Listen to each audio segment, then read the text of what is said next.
এখানে একদম সব কিছু রেডি শেডি করে নিয়েছি আর এই যে কালকে এই রাখিগুলোই আর কি বানিয়ে নিয়ে এসেছি। আর কিছু ডিজাইনের মতো দেখো সেই আনন্দ স্বাগত করেন কে দাও একটু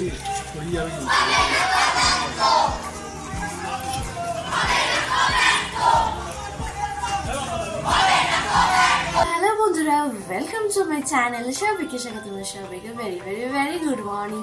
আর বাইরের ওয়েদারটা চলছে আজকে একদম মিষ্টি মৃদুময় একটা ওয়েদার, জাস্ট দারুণ। আর তার সাথে সাথে এক কাপ গরম গরম চায়ের ব্যাপারটা পুরো জমজমাটি। আর সবাইকে জানাই, আমার ছোট ছোট ভাই বড় দাদা সবাইকে জানাই শুভ রাখি, অনেক অনেক শুভেচ্ছা আর অনেক অনেক ভালোবাসা। আর এই রাখি বন্ধনটা শুধু কিন্তু একটা ভাই বা একটা দাদার বন্ধন নয়, যে বোনকে রক্ষা করার সেই অঙ্গীকারটা নিজেরা যেমন নাও, নিজের বোনকে সুরক্ষা করার যে অঙ্গীকারটা নিচ্ছ সেটা তো অবশ্যই নাও। এবং রাস্তায় যেসব মেয়েদের উপর আজ অত্যাচার চলছে, যে ঘটনাটা কিছুদিন আগে ঘটে গেছে, যার জন্য আমরা বিচারের জন্য দুদিন অন্তর অন্তর আমরা রাস্তায় বেরোচ্ছি, যে আরজি করের যে ঘটনাটা, তিলোত্তমার উপর যে ঘটনাটা ঘটে গেছে সেটা যেন আর নেক্সট টাইম না হয়। কারণ এই তিলোত্তমার ঘটনাটা মানে আদেও কি জাস্টিস পাবে আমার তো আর মনে হচ্ছে না। কারণ এতগুলো দিন পেরিয়ে যাচ্ছে, তাও নাকি সেই শয়তান, সেই রাক্ষস, সেই নিকৃষ্ট মানুষগুলোকে নাকি এখনো ধরতেই পারছে না। তার মানে এটার কারণ কি, কি ব্যাপার, কি বৃত্তান্ত, সত্যি একটা সাধারণ মানুষ হিসাবে সত্যি জানি না। কিন্তু তারকার থেকে শুরু করে সাধারণ মানুষ, প্রত্যেকজন মানুষ রাস্তায় নেমে পড়েছে শুধুমাত্র এই জাস্টিসের জন্য, যাতে এই জাস্টিসটা নেক্সট টাইম আর কারোর সাথে না হয়। তো সেই হিসেবে এই রাখি বন্ধন উৎসবে প্রত্যেকটা বোন বা প্রত্যেকটা দিদির আজকে একটাই কর্তব্য, তোমাদেরও, যে তোমাদের ভাই বা দাদার হাতে রাখি বেঁধে একটাই বলো, যেমন আমাদের সুরক্ষা তোমরা করবে, সেরকম রাস্তাঘাটে ভাই, রাস্তাঘাটে বোন, দিদি, যাদের সাথে এরকম নিকৃষ্ট কুদৃষ্টিতে যদি কেউ তাকায়, তারা যেন সেই দাদা বা ভাই হিসেবে তাদেরকে গিয়ে প্রোটেক্ট করে, রক্ষা করে। এটা আজকে হাতে রাখিটা বাঁধতে বাঁধতে প্রত্যেকটা দিদি, প্রত্যেকটা বোনের এই একটা কর্তব্য কিন্তু অবশ্যই তার দাদা এবং ভাইকে সুপথে চালন করার। তো হ্যাঁ, সুপথে তো সবাই অবশ্যই আমরা থাকি, কিন্তু এই সুপথে থাকতে গিয়েও যে এই নিকৃষ্ট নোংরা ঘটনাটা যে সাক্ষী হলাম আজকে আমরা কলকাতার বুকে দাঁড়িয়ে, সেখানে দাঁড়িয়েও নিজেদের ভয় হয় যে সত্যিই তো আমাদের আশেপাশে এরকম কত অসুর, মানে মানে কি বলবো, মানে অনেক মানে এরকম রক্তাক্ত মাখা অসুর দাঁড়িয়ে আছে আমাদের সামনে। তো সেই হিসাবে আমাদের দিদি এবং বোনদের আজকে এই একটাই কর্তব্য, যে হাতে রাখি বেঁধে তার দাদা এবং ভাইকে নিজের সুরক্ষার সাথে সাথে রাস্তায় বেরোনোর দিদি এবং বোনদের সুরক্ষার দায়িত্ব যেন তারা নেয়। সেই লালসা, সেই রক্তাক্ত চোখ যেন তাদের আর না বেরোয়, এটা অবশ্যই করো তোমরা। তো আমার ছোট ছোট ভাই বা দাদা যারাই আছো, তোমাদেরকেও তাই একটাই কথা বলা, সবাইকে সম্মান দাও, দেখবে সত্যি সত্যি সম্মান পাবে। তো চলো তাহলে আজকে ওরা এখান থেকেই শুরু করা যাক। So let's go. ভাবলাম যে না, সকাল সকাল পুজোটা করেই ফেলি, যেহেতু রাখি বন্ধন মানে রাখি রয়েছে, তো যাদেরকে রাখি পরাবো তাদেরকে তো সকাল সকাল রাখিটা পরাতে হবে। ভাবলাম চলো তাহলে একবার পুজোটা কমপ্লিটই করে ফেলি। তো এই যে স্নান করে চলেও এসেছি। তো চলো পুজোর ঘরে যাওয়া যাক, গিয়ে এবার সবকিছু রেডি সেডি করে তারপরে তোমাদের দেখাচ্ছি আর কি সবকিছু। তো এখানে একদম সব কিছু রেডি শেডি করে নিয়েছি আর এই যে কালকে এই রাখিগুলোই আর কি বানিয়ে নিয়ে এসেছি আর কি। তো যেগুলো ছিল ঠিক অতটাও ভালো লাগছিল না, তো একটা দোকান আছে, তো ওখান থেকে বানিয়ে নিয়েছি। আর এটা একজন স্পেশাল মানুষের, যারা বুঝতে পারছো তো বুঝতে পারছো, তো পরানোর পর দেখাবো। আর এই যে ছোটসা চকলেট আমার 3 ভাইয়ের জন্য, আর সাথে রয়েছে আজকেও বাগানের 2টো ফুল ফুটেছে। তো এই যে সব জিনিস। তো চলো এবার সুন্দর করে পুজোটা দিয়ে নিই। আজকের আসন, রাখি পূর্ণিমার আসন আর কি। তো একদম সবাইকে সাজুগুজু করিয়ে রাখি পরিয়ে দিয়েছি, দেখতেই পারছো। তো এই যে এটা হচ্ছে আমার বড় দাদা, আর যে রাখিটা এনেছিলাম জয় জগন্নাথে, তো সেটা যারা বুঝতে পেরেছো তো বুঝতেই পেরেছো। তো এই যে আমার যোগু দাদা নতুন অ্যাড হলো এই বছর দাদা হিসাবে, আর এই যে আমার ছোট্ট একটা ভাই, এই একদম। তো তোমরাও নিশ্চয়ই নিজের দাদা ভাইদের সুরক্ষা তো করছোই, সাথে গোপু সোনাকেও পড়িয়েছো, সেরকম আমারও এরা। তো তোমরা একবার দর্শন করে নিও আসনটা, আর কিরকম লাগছে অবশ্যই জানিও। পুজো টুজো দিয়ে মিষ্টিটা নিয়ে বসেছিলাম, আর কাকা ফোন করেছিল বাংলাদেশ থেকে আর কি। তো কিছুক্ষণ গল্প টল্প হলো। তো চলো, আমি তো একটু সোজা মানুষ তোমরা জানাই, তো এই জন্য হাতে নিয়ে বসে পড়েছি। তো এটা আজকে আমার আর কি বলতে পারো ব্রেকফাস্ট। তো এটা করে যাব হচ্ছে রান্নায়। তো সেখান থেকে রান্না টান্না করে যদি সময় থাকে তো বর্মশের সাথে একটু বেরোনোও আছে, তো সবাই তোমাদের সাথে শেয়ার করবো। তো চলো একটুখানি প্রসাদ দিয়ে পেট পুজো করে নেওয়া যাক। তো আর কি রান্নাবাড়িও শুরু হয়ে গেছে, তো প্রায় এই যে দেখতেই পারছো, তো প্রায় আর কিছুক্ষণ বাকি আর কি। তো চলো রান্নাবাড়িগুলো করে নিই, তারপর দেখাই যে রাখি স্পেশাল লাঞ্চ মেনুতে কি কি রয়েছে আছে। তো দুপুরের মেনু নিয়ে হাজির হলাম তোমাদের সামনে। তো এখানে প্রতিদিনের মতো ডাল মাস্ট, এটা হচ্ছে লাউ দিয়ে একটা ঘ্যাট, আলু ভাজা, ভেন্ডি ভাজা, সাথে লেবু, আর এটা রয়েছে হচ্ছে ইলিশ মাছের লেজ ভর্তা বাংলাদেশ স্টাইলে, আর ইলিশের একটা ঝাল। এই হচ্ছে আজকে রাখি স্পেশাল লাঞ্চ মেনু। তো আর কি আমার তো আর কি তোমাদেরকে বললামই যে সন্ধ্যে পুজো টুজো দিয়ে আর কি একটা জায়গায় বেরোবো। তো অলরেডি আর কি আমি রেডি সেডি হয়েই গেছি, তো বর্মশের সাথেই যাবো। তো চল আগে কাজটা সেরে আসি, তারপর বলছি যে কোথায় গেছি, কি ব্যাপার কি বেদান্ত। তো চল বেরোনো যাক। বেরিয়ে পড়লাম মনার জন্য কিছু টুকটাক জিনিসপত্র কিনতে, মানে বার্থডের গিফট হিসাবে। তো অনেক কিছুই দেখলাম, দেখার পরে ফাইনালি পছন্দ হলো এই নুপুরটা। তোমরাও জানিও কিরকম হয়েছে নুপুরটা, আমার তো জাস্ট দারুণ লেগেছে। দেখতেই পেলে যে এই যে সেই জিনিসটা আর কি নিতে গেছিলাম, কারণ আর কি সন্ধ্যেবেলা আর কি হয়ও না, কেন ও একটু ঘুম থেকে উঠতে দেরিও করে, আর সাবত দোকানে যায়, আবার দোকান বন্ধ করে বেরোতে বেরোতে এইসব কাজগুলো আর কি মানে। আর যেহেতু একদমই কাল ওর বার্থডে, তো তোমাদেরকে বলেইছিলাম যে মানে কালকে যখন ওর গিফটগুলো র্যাপ করছিলাম তো কিছু একটা সারপ্রাইজ দেবো, মানে দেখেছিলাম একটা চামচও দেখেছিলাম। তো চামচটা আর কি ঠিক মনের মতো হলো না, কিন্তু নুপুরটা খুব সুন্দর হয়েছে, তো তোমাদের সাথে শেয়ার করলাম। তো কেমন হয়েছে অবশ্যই জানি, আর দেখা যাক আমার ছোট বুড়ির কিরকম ভালো লাগে আর তার মায়ের কিরকম লাগে আর কি। মানে মায়েরটা অতটাও না আমার কাছে, মানে আমার যেরকম সামর্থ্য আমি যেরকম ভালোবেসে যা দিব সেটাই মেন, সেটা না মানে বাচ্চার মানে মনার পরে কেমন লাগছে সেটা হচ্ছে মেন ব্যাপার। কারণ এইসব জিনিস ও আবার গায়ে রাখতে চায় না, এটা হচ্ছে আরো বড় সমস্যা। তো আমার জিনিসটা ভালো লাগলো, তাই আর কি। আর দেখবে এইসব জিনিসপত্র মানে ধরো 5 বছরের জন্মদিন বা প্রথম বিবাহবার্ষিক, তারপরে এইসব জিনিসে, বা ধরো প্রথম বেবিকে নিয়ে মায়ের পদার্পণ, কিংবা প্রথম স্বাদে, বা মানে হাজবেন্ডের তরফ থেকে কিছু গিফট, এই ছোট ছোট যে জিনিসগুলো আর কি, তো এইগুলো মানে খুব স্পেশাল হয় আর কি। তো সেরকমই আর কি মামিয়া হিসাবে এইটুকু তো কর্তব্য আমার মধ্যে ছিল, মানে এটুকু কর্তব্য তো মানে থাকেই আর কি। তো সেই হিসাবে আর কি জিনিসটা, তো জানি না এখন তার কেমন লাগবে আর কি। তো এই হচ্ছে আপাতত ব্যাপার। তো চলো এবার হচ্ছে খাওয়া দাওয়া আছে, তো বর্মাসে ফ্রেশ হবে, স্নান করুন। তো চলো ততক্ষণে আর কি আমি ফ্রেশ ট্রেশ হয়ে খেয়ে। আর এখানে রয়েছে মনার জন্য কিছু টুকটাক জিনিস, যেমন পেন্সিল বক্স, রং, ওর পছন্দের কিছু রবার, এগুলো টুকটাক করে প্যাকিং করে নিয়েছি। আর দীঘার থেকে আসে সাথে রয়েছে হচ্ছে আমরা যে দীঘা গেছিলাম, তো দীঘার থেকে এই জিনিসটা নিয়ে এসেছি আর কি ওর জন্যই।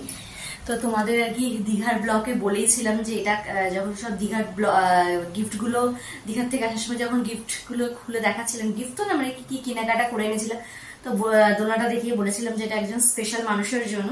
তো সেদিন আর রিভিল করিনি, তা সেটা তোমাদেরকে বলে দিলাম। তো এটা মনার জন্য। তো প্রচন্ড পরিমাণে দোলনা খেতে ভালোবাসি। আমাদের এখানে যখন আসি আর কি পার্কে গিয়ে যে রীতিমতো লোকের সাথে ঝগড়া করে আর কি, ছোট ছোট বাচ্চাগুলোর সাথে, না দাও দাও দাও করে। তাই আর কি একটা দোলনা আর কি ওর জন্য। তো এটা ওরা যেহেতু ওদের নতুন বাড়ি হচ্ছে, তো সুন্দর করে রেডি করে দিলে ডাইনিং এ বেশ সুন্দর দেখতেও লাগবে, আর সময়ের সুযোগ বসে মা মেয়ে বাবা সবাই মিলে একটু দোলও খাবে, সাথে সাথে মাঝে মাঝে মামিয়া গেলে মামিয়াও দোল খাবে আর কি। তো এই হচ্ছে আপাতত ব্যাপার। তো যেহেতু কালকে বেরোবো, তো হচপচ হচপচ ব্যাপার হয়ে যাবে, তো এই কাজগুলো আর কি করে রাখলাম। আর এর সাথেও কিছু জিনিসপত্র আছে, তো সেগুলো সময়ের সাথে সাথে তোমাদের সাথে আর কি শেয়ার করবো। তো চলো রান্নাবাড়ি সেরে তো আর কি তখন একবার বেরোলামই, তোমাদেরকে তো দেখালামই যে ওই জিনিসগুলো খুব দরকার ছিল, নাহলে বিকালবেলা হয় না। আর খাওয়া দাওয়া করে আসার সময় আর কি কাকিমুনি, মানে আমাদের বাংলাদেশের যিনি আছেন আর কি যে কাকিমুনি, তো তাদের বাড়িতে আজকে আর কি তোমার রাসের রাস নয়, ঝুলনের আর কি দোলনার মধ্যে রাধাকৃষ্ণকে বসিয়ে বেশ দুল টুল দিচ্ছে। তো দেখে আমার আবারও খুব মনে হলো যে না আরেকবার যাওয়া যেতেই পারে। তো বর্মশাইকে অনেক জোর জবরদস্তি করলাম। তো এখন আর কি একটু বেরোবো। তো ওখান থেকে আর কি বর্মশাই চলে যাবে দোকান, আর আমি চলে যাবো আমার আরো যেসব কাজবাজগুলো আছে, মানে আমার এক ভাইয়ের বাড়িও যাবো। আর আমার ওই বাড়িতে যে ভাইরা আছে আর কি, তো তাদেরকে রাখি পরালাম না। তো কিছু একটা মানে তোমার কিছু একটা পার্সোনাল কারণ আছে আর কি, তো সেই কারণে আর কি পড়ালাম না। মানে ওদের মানে আমাদের ভাইদের মানে বলেই দিই, আমাদের এক ভাইয়ের মধ্যে আর কি একজন একটু অসুস্থ হয়েছে। তো সেই কারণেই আর কি এই বছর আর কি ওই বাড়িতে রাখিটা আর কি করলাম না। সেই জন্যই আর কি তোমরা বলতেই পারো যে আগের বছর করলে এই বছর না কেন, তো বলেই দিলাম তোমাদের। আর হচ্ছে এই হচ্ছে ব্যাপার। তো চলো, আমার এক বান্ধবী আছে, তো তার ভাইকেও পড়াবো, তো সেখানেও যাওয়া আছে। আরেকজনও আছে, তো তাকেও পড়াবো, সবাই তোমাদের সাথে শেয়ার করবো। আর তার মধ্যে হচ্ছে একটুখানি এবার পার্লারেও যেতে হবে, সব মিলিয়ে মিশিয়ে ব্যাপার স্যাপার আছে আর কি। তো চলো সব একটা একটা করে কাজ থাকবো, অনেকগুলো কাজ আজকে সন্ধ্যেবেলা। তো চলো প্রথম কাজটা শুভ শুভ দিয়ে হওয়া যায়। তো চলো বেরোনো। তো বেরিয়ে পড়লাম আর কি, তো মন্দিরের উদ্দেশ্যে। তো চলো একবারে মন্দিরে গিয়ে দেখাচ্ছি তোমাদের আরেকবার। আজকেও আবার আর কি চলে আসলাম। তো চলো যাওয়া যাক ভেতরে। সেই আনন্দ আস্বাদন করেন কে ভক্ত চাতক, যেমন কি মন্দির থেকে প্রসাদও পাওয়া গেছে বরমাসিতে, পুরো খুশখুশ। আর এই যে এই মন্দির আমাদের পুরো, আর এই হচ্ছে আমাদের মন্দির। ওই যে রাধাকৃষ্ণ দুলছে তার দোলনায়, আর এখানে কীর্তন ভাগবত সব রকমই পাঠ হয়, এটাই আমাদের হরিসভা। তো চলো এই ইয়ারের মতো ঝুলন কমপ্লিট, আবার আসতে বছর আবার আসবো। তো চলো বেরোনো যাক। তো আর কি হয়ে গেল এইবারের মতো, যাই না প্রতিবারকে একবার করেই আসি। তাতে কাকিমির বাড়িতে ঝুলনটা দেখে মনে হলো যে না একবার ঘুরে যাই আর কি, দর্শনটা করেই যাই। তো ঘুরেও নিলাম, বেশ ভালো লাগলো। আবার এবারে আমার ফটো পেলাম, আর মন্দির থেকে অল্প না বাট এক ফোটা হোক, সব আমার মজাটাই আলাদা আর কি। তো চলো আবার বলতে চলে যাবে দোকান নামিয়ে, আর আমি চলে যাবো আমার কাজে আর কি। তো চলো এখান থেকে নেওয়া হচ্ছে সিঙ্গারা আর 250 দিয়ে দাও। আসলাম আমার বান্ধবীর বাড়ি। তো চলো এবার ভাই আসুক, তারপর রাখি পড়বো, তো তোমাদের সাথে অবশ্যই শেয়ার করবো। তো চলো। তো আর কি চলেই এসছে এই যে রাখি পরানোর মতো আর কি। তো সেই কারণে আর কি চলো তো পরিয়েই দিই।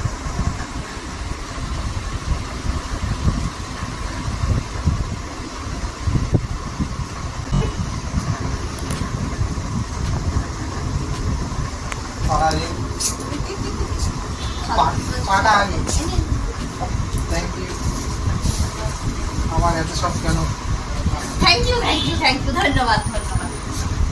তো এই ষষ্ঠাঙ্গে তোমার জন্য একটা এই যে একটা গিফটও পেয়েছি আমি, এই যে দেখতেই পেলে, এই যে গিফট পেয়েছি এবছরের ফার্স্ট রাখির গিফট, মানে ফার্স্ট কাউকে পরিয়ে তো গিফট পেয়েছি।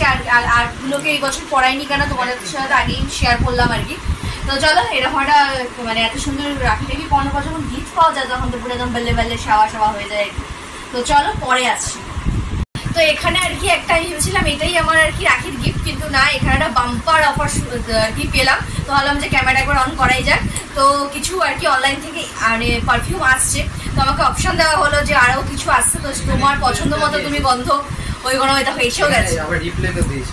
দেখো এই যে দুইখানাও চলে এসেছে আর কি অলরেডি। তো এই তিনটের মধ্যে আমি পছন্দ করে নিয়ে নেবো একটা, যেটা সবচেয়ে খুব সুন্দরী আমি গন্ধ হবে সেটা। তো চলো দেখা যাক কোনটা চয়েস করলাম, তারপরে আসছি নিয়ে। তো এখানে আর কি এই যে তিনখানা তোমাদের সাথে শেয়ারই করলাম। তো আমি ভাবলাম যে না এই জিনিসটা তো আমার আছেই বাড়িতে, আর এটা ছেলেদেরই অর্ডার করেছে, তো আর কি এটাই নিতে হলো, কি আর করা যাবে। তো চলো এটা নিয়ে আমি খুশ থাকি। তো একটুখানি গল্প সল্প করি, করে তারপরে একটু পরে আসছি। তো এই আর কি বেরিয়েও পড়লাম। তো চলো, আর ওদের বাড়িতে চুলটা একটুখানি সুন্দর করে বাঁধবো না, সেটা কি করে হয়, সুন্দর করে চুলটা বেঁধেও নিয়েছি। তো চলো এবার বাড়ির দিকে যাওয়া যাক। ধর ব্যাটটা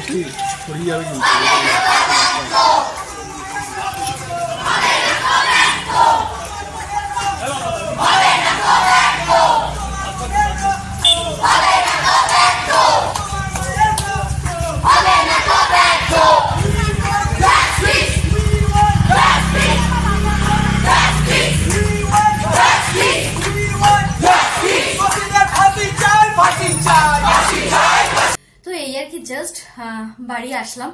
আর রাখির এবছর আর কি একজনকেই বেঁধেছি, মানে আমার দাদু ভাইদের ছাড়া আর কি, ঠাকুরদের ছাড়া আর কি, মানুষ ভাইকে একজনকেই বেঁধেছি। তো এই একটা গিফট আর একজন, তো এই হচ্ছে আপাতত ব্যাপার। তো এই তো বাড়িতে চলেই এসেছি। আর আসার সময়ও আজকে রাস্তায় দেখলাম আর কি বিচারের জন্য সবাই বেরিয়েছে আজকে মিছিল করে আমাদের এখানে আর কি। তো মানে আমি শুধু মিছিলটা যখন দেখছি বা যখন জমায়েত হচ্ছে, কালকেও গেছিলাম, আজকেও কিছুক্ষণ ছিলাম, তো আমি শুধু একটা জিনিসই ভাবছি যে আমরা এত কিছু করছি, এত কিছু না মানে এত কিছু করছি, আমরা কি সত্যি জাস্টিসটা পাবো? মানে এই প্রশ্নটা না, মানে যত দিন যাচ্ছে তত খুব অবাক লাগছে, খুবই খুবই খুবই অবাক লাগছে যে আমরা কোন সমাজে বসবাস করছি, যে সমাজে মানুষ ঘৃণ অপরাধ করেও টাকার জোরে মানুষ কি বেঁচে যায়, নাকি সেই একটা সাধারণ মানুষের জীবনে কিছু ঘটে যাওয়া ঘটনা যেমন ফাইলের তলায় চলে যায়, এই ঘটনাটা কি তাই হবে, নাকি সত্যি এর নিষ্পত্তি হবে? সত্যিই জানি না। মানে হয়তো আমরা হয়তো ওই মিছিল মিটিং এ হয়তো 5 মিনিট কি 4 মিনিট কি 10 মিনিটের জন্য আছে, কিন্তু যারা ধরো একদম শুরু টু শেষ আছে তারা তো অনেকটা চেষ্টা করছে। এরকম প্রচুর মানুষ প্রচুর দিক থেকে প্রতিদিন প্রতিনিয়ত বেরোচ্ছে। তো সেখানে দাঁড়িয়ে ওই যে তিলোত্তমাকে যেভাবে মানে হত্যা করা হয়েছে, মানে রেপ তো বাদই দিলাম, মানে হত্যা করা হয়েছে যেভাবে আর কি, তার কি সত্যি কোনো বিচার হবে না? মানে খুবই খুবই আশ্চর্য একটা জিনিস। আজ প্রায় 1 সপ্তাহের ওপর হয়ে গেল, আমরা কোনো উপায় পেলাম না, বা সেই ধর্ষণকারী সেই খুনিদের আমরা নাকি সামনে আনতে পারলাম না। আমরা নাকি এই সমাজে বসবাস করছি, এই সমাজে আমরা বসবাস করছি যেখানে লক্ষ লক্ষ মানুষ একটাই তাদের ওই যে ন্যায় বিচারের জন্য এত কিছু, সেখানেও আজ 1 সপ্তাহ পেরিয়ে গেছে, তাও আমরা মানে কোনো মানুষের মুখে খুঁজে পাচ্ছি না, কোনো মানুষের মুখেই খুঁজে পাচ্ছি না। ভাবো, আর যেটাকে ধরেছে সেটা যে মানে আদৌ ওর মধ্যে জড়িত কিনা, মানে কি বিদ্যান্ত, হয়তো শেষ পর্যায়ে সে গেছে, মানে এই হিসাবে। কিন্তু শুরু টু শেষ যারা ছিল তাদেরকে আমরা এখনো পর্যন্ত ধরতে পারছি না। মানে আমরা কোন সমাজে বসবাস করছি? তাহলে একটা সামান্য একটা মানে একদম মানে কি বলবো, মানে আমাদের সমাজে আমরা তো খুবই সাধারণ মানুষ, যদি এরকম সাধারণ মানুষদের ঘরের এই ঘটনা ঘটে তাতে তো কবেই ধাপা চাপা পড়ে যাবে, ফাইলের তলায় কোথায় না চলে যাবে। আমি এই জিনিসটা বুঝে পাই না যে পুলিশ, উকিল, নেতা, মন্ত্রীরা সবাই এত কিছু করছে, তো এদের ঘরেও তো মা আছে, বোন আছে, মেয়ে আছে। যদি তাদের সাথে এই জিনিসটা হতো, তারা কি সত্যি এই জিনিসটা মানে তারা কি সত্যি চুপ করে থাকতো? তাহলে কি 1 সপ্তাহের ওপর পেরিয়ে যেত ন্যায় বিচারের জন্য? বা যারা শয়তানি করেছে তাদের কি 1 সপ্তাহের ওপর হয়ে গেল কি তাদের ধরা ছোঁয়া যেত না?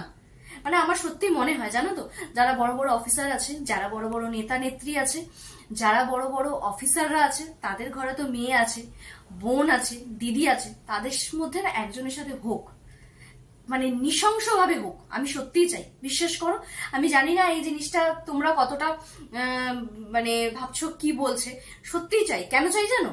যে আমি দেখতে চাই যে ঠিক তাদের ঘরে যদি ঘটনাটা ঘটে, তাহলে সেই অপরাধীরা কত তাড়াতাড়ি ধরা পড়ে আর কত বছর পর ধরা পড়ে, নাকি ফাইলের পর ফাইল সেই তলাতেই চলে যাবে, নাকি এই প্রত্যেকটা জনসাধারণ মানুষ সেই আবারও বেরোবে যে জাস্টিস জাস্টিস আর জাস্টিসের জন্য বিচার চাই, বিচার চাই, বিচার চাই।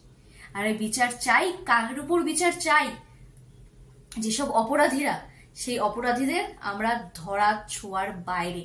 মানে তারা যখন ডক্টর হয়ে বেরোবে, মানে তারা যে ওটি রুমে আমাদের ঘরের মা বোনদের সাথে যে নোংরামি করবে না, তার কি মানে আছে? তার কিন্তু কোনো মানে নেই, কোনো মানে নেই। কিন্তু তাদের আমরা ধরতে পারছি না, তাদের লাইসেন্স ক্যান্সেল করা তো অনেক দূরের কথা, তাদের শাস্তি দেওয়া অনেক দূরের কথা। জানি না দিন দিয়ে দিনে যেভাবে জিনিসটা এগোচ্ছে, সত্যি কি ন্যায় বিচার পাবে? বিশ্বাস করো, আমি মানে সত্যি যদি এই ঘটনাটা ন্যায় বিচার হয় না, মানে আমার থেকে খুশি কেউ হবে না। আর যদি তাদের সত্যি ধরা পড়ে, তাদেরকে এমন ভাবে অত্যাচার করা উচিত, মানে অত্যাচার করা দরকার, যাতে প্রত্যেকটা জনসাধারণ মানুষকে সেই ফুটেজ দেওয়ার দরকার যে দেখো, মানে একটা মেয়ের সাথে ধর্ষণ করলে, তাকে ধর্ষণ করে খুন করলে এবং নৃশংসতামি করলে বা কারোর দিকে ক্রোধদৃষ্টিতে তাকালে তোমাদেরও ঠিক এরকমই হাল হবে। এই জিনিসটা সত্যি সত্যি সত্যিই চাই, আমরা সত্যিই চাই। কিন্তু মানে দিন যেভাবে এগোচ্ছে, মানে এর আদৌ ফলাফল কি হবে কি না, কি বৃত্তান্ত সত্যি জানি না। মানে প্রতিদিন হয়তো যাচ্ছি, বিশ্বাস করো প্রতিদিন যাচ্ছি।